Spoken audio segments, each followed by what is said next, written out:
Are you tired of putting yourself last? Of taking care of everybody else's needs and powering through to meet the next set of impossible standards? In our fast-paced society, we lose touch with our intrinsic worth, with the ability to value ourselves for who we are right now. Instead of living life exhausted, frustrated, and disconnected from your authentic self, maybe it's time to put yourself back in the life you've worked so hard to create. Join radio host and life choreographer Laura Cheadle and learn how to build your dreams and live your sparkle using the 5 steps of flaunt. Find your fetish, laugh out loud, accept unconditionally, navigate the negative, and trust in your truth.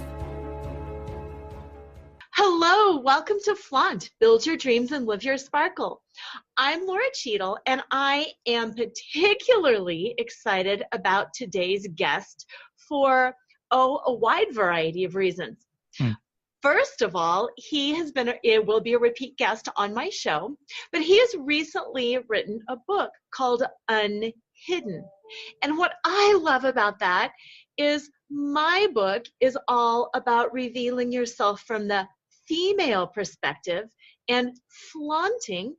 And today's guest is a male, and he's going to talk about similar concepts from the male perspective. So with that, welcome to my show, Robert. How are you? I'm well. It's so much fun being back with you. I had such a good time the first time. Oh, good. Well, so did I. So a lot's been happening since we spoke before. Yes. Yeah. And for listeners who might not have heard that show or might not have remembered it, would you like to start off by giving a brief introduction of you and your work and what led to your recent book? My story is that I considered myself normal till I was around 28. Normal meaning I was living the American dream, working hard, succeeding, house in San Francisco, married, all the things, kind of the path laid out to me by my father. I was just good at it when it came down to it. But there was this itch that there was something amiss. Mostly I was unhealthy. I was overweight. I was a workaholic. I was disconnected from my wife. And I was working all the time. And so we went into a deep exploration of who we are and what we wanted in this life. And I had some really incredible experiences. I had my ego destroyed in a workshop. I had the truth told to me and my wife. It was just like one amazing experience after another. And then started a company called One Taste in 2004, which taught about relationships, intimacy, communication, sexuality. I did that for 10 years and built it from a paper napkin sketch to an 8-figure international business. And then 2014 left and started really my own shingle, my own game in Venice Beach, California, and really been working my butt off since then, trying to create my own technology, my own ideas, my own brand. And part of that was producing a book, came out December 2018, called unHIDDEN, a book for men and those confused by them. And it's really all these 20 years of life lessons teaching how I think men can live more revealed, more authentic, and really have the life they want rather than the life like me that was handed to them, have the life that they truly desire. I love that. Thank you for that. And, like I said in my intro, I love that you hold the masculine perspective on this and that I kind of hold the feminine perspective on this, because although there are some similarities, there are some unique experiences that men have that women don't.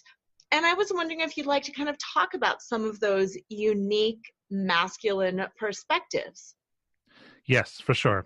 So also remember, every person has a mix of masculine and feminine inside of them. I've known many women who are more masculine than I am. I've seen many men that, really feminine. So it's important to know that we all have a different amount inside, what I call the masculine-feminine ratio, that shifts over time, shifts with age, and can actually alter in the moment depending on the circumstance. So when it comes to the masculine hiding, there's a really strong bias in our society that says men are not supposed to have feelings or not supposed to have emotions, and especially not supposed to show it.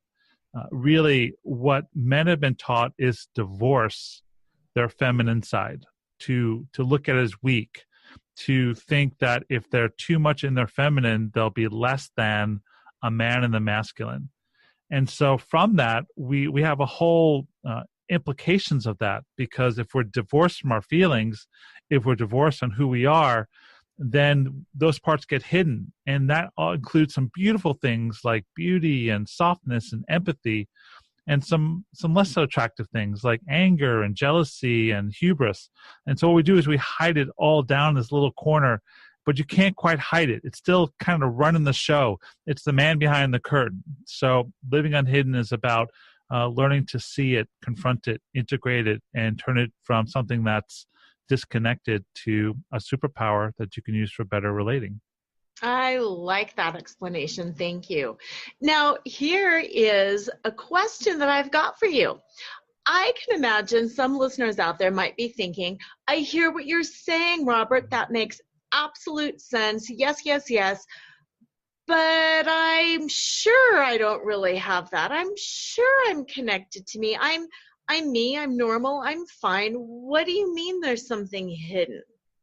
Can you talk a little bit about that? Sure. I mean, the truth is we are amazing creatures, us human beings.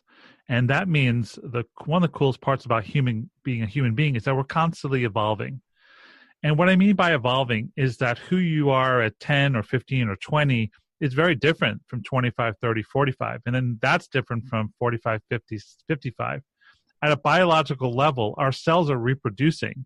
And so your body, cells are constantly dying and being reborn. So from a physical aspect, you're actually altering. Even though you look the same, you're actually changing. And from an emotional, psychological, we have the opportunity to truly grow with life experience and as society changes. So anyone who says, I'm not totally connected, I'm who I am, I think there's some non-confrontation going on. There are ways you could probably change if you want to. And that's a really important piece. If you're in a state where you're fine, you're happy, everything is great, then okay, all the power to you. But I would challenge you. I would challenge you to look a little deeper. Is your relationship exactly the way you want it? Is your purpose exactly aligned with what you're doing? Is your health, when you really dig under the surface, even like a degree or two, there's some stuff in there, there's some desire in there that wants to be touched. And that's, I think, important to really know what's inside. Mm-hmm. And I love that you said that, to look closely at yourself, because you talked about an experience with your, wife at the time telling you some truths that were hard to hear and having your ego destroyed at a workshop. Oftentimes it does take people outside of us to help us to see what's really going on and how we're presenting ourselves to the world. And of course we can look within, but it can also be useful, I'm guessing, to have other people, to be open enough to have other people be able to tell us what they see in us as well. Yes, there's the part of your psyche that you see easily, but it's a small part compared to what I like to call the shadow, or what is called the shadow. And the shadow is simply the parts of your psyche that's unrevealed, kind of like in your peripheral vision, just past your peripheral vision. It's the part you're not in agreement with, or maybe have some shame about. It could be a desire that you push down. It could be a hope for something. It could be a relationship that you no longer have that you wish to rekindle. It's all the parts of yourself that you're not quite seeing, but those carry weight, and that deeply affects us. And so to have someone else, I think, is pretty mandatory to look into your shadow. And that could be a therapist, that could be a coach, that could be a gender group, like a men's group.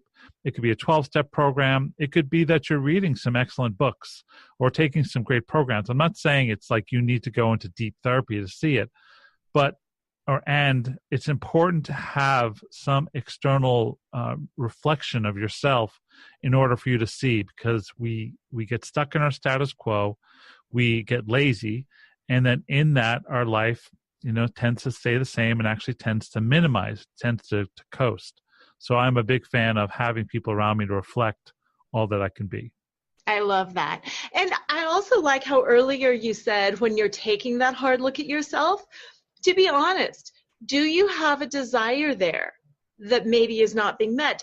Do you want something better. Mm-hmm. Because a lot of the work that I do centers on the fact that we do become complacent and we often think, oh, this is good enough. Mm-hmm. Well, good enough is not good enough. I mean, you and I both were kind of living the all-American dream, Mm-hmm. but there was something inside that was like, oh, I want more.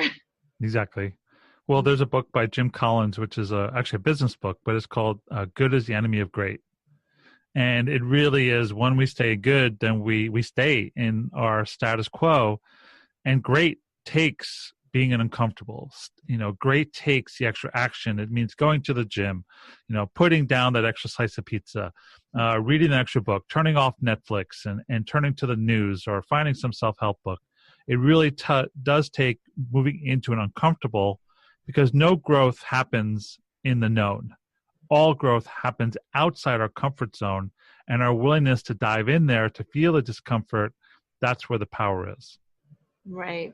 Now, do you think men are less likely to seek self-help and personal growth than women? Yes, without a doubt. And why do you think that is? I think, well, again, I'm connected to this part in the beginning about not, having opportunity to feel our feelings. I think men tend to think self-help and growth is akin to weakness. Like surrender to a man, we're pounded in that to think never surrender, no retreat, no surrender, death before dishonor, all these, movies we saw as kids, just saying like surrender is evil.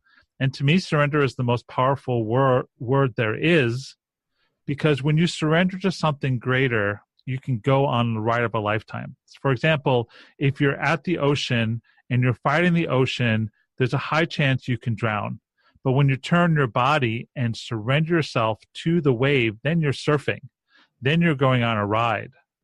And there's all these parts of ourselves that we refuse to surrender. And that can be your desire for a deeper relationship with your partner. And so men are not well trained in surrender, and really not well trained to look at this, part of ourselves that's saying, hey, let's have this a little bit better. That little voice saying, hey, I want more. Like we're trained to not listen to that, to feel, like pleasure and actually moving past discomfort. So these parts of ourselves that are saying, I want more, are really important, because it's part of your psyche saying, hey, pay attention to me.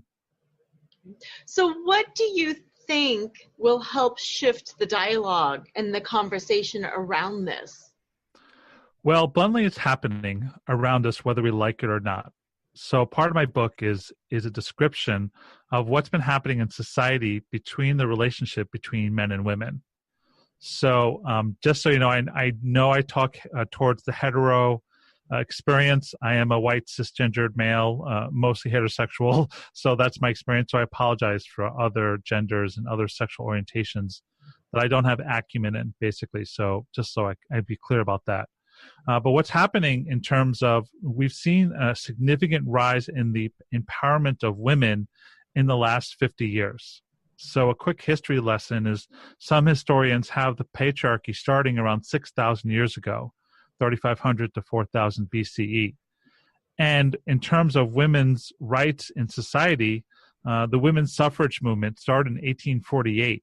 So 170 years ago, women got the right to vote 100 years ago. And it really wasn't until the 1960s and 70s that women could even have their own bank accounts, own their own cars, get housing loans. So if you look at the long history of gender dynamics, 6,000 years, generation after generation, habit after habit, men have inherited 6,000 years of history of what it means to be a man. But what's happened in the last 50 years has been epic. And I'm thrilled at the rise of empowerment of women. I think it's going to make life more interesting. It's definitely made my life more interesting. And men don't have the awareness or the skill to deal with the rise of women in the last 50 years. And there's so many statistics out there that are showing it's not equal, but it's showing that women are closing the pay gap. 1980, it was 64 cents for a woman to a man's dollar. Now in 2012, millennial white women entering the workforce are 93 cents to a man's dollar. If you look at college educations and who's entering grad school, 66% men in the 1960s and 70s, and now it's flipped.